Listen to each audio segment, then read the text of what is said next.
Of course, first of all, we are here to establish to increase our footprint with our important European clients, and notably here the French clients, where this is then not just a European but often a global approach. Stellantis is, of course, headquartered here, but the big part of business also in US and in other parts of the world, or Renault, but also Renault Korea. That is important for us.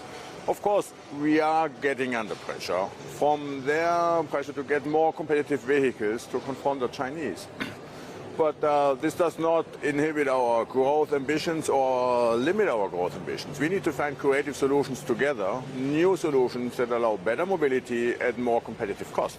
And I think there's a lot of potentials that come with an increased partnership, which we'd like to foster here, by being here, by talking to engineers, by bringing personal connections to life, by building our office and also our R&D in Europe close to customers to find solutions together.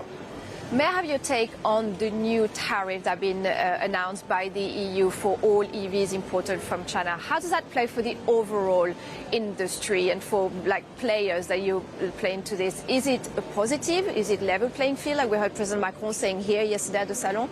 Or is it bad for the transition to net zero? Is it bad in terms of trade war kicking off? What's your take on these tariffs?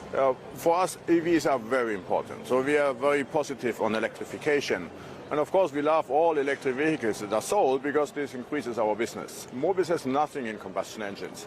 Therefore, any type of limitations, of course, is not necessarily favored. Now, I understand that Europe needs to protect their jobs and want to have a certain type of reduction of the big inflow.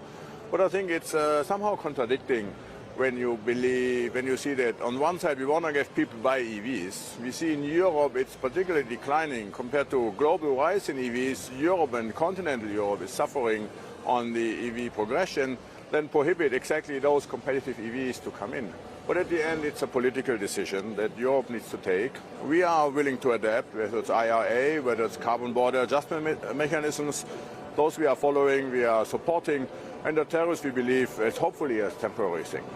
And how about packages like the IRA? I know you benefited in the US, particularly of the IRA. There was a European response to that. Are they still necessary today to help the industry and to help the mass market to make EVs mass market? But at the end, we see this as mechanisms to encourage us to localize more, to get out of Korea and to build local plants, and of course then therefore by create local jobs. We do a lot in the United States. We do about 3 new plants in Europe, 2 of them dedicated to EVs. One will be open tomorrow, actually, today, in Slovakia on electric components. In Spain, we announced last year the battery plant for Volkswagen.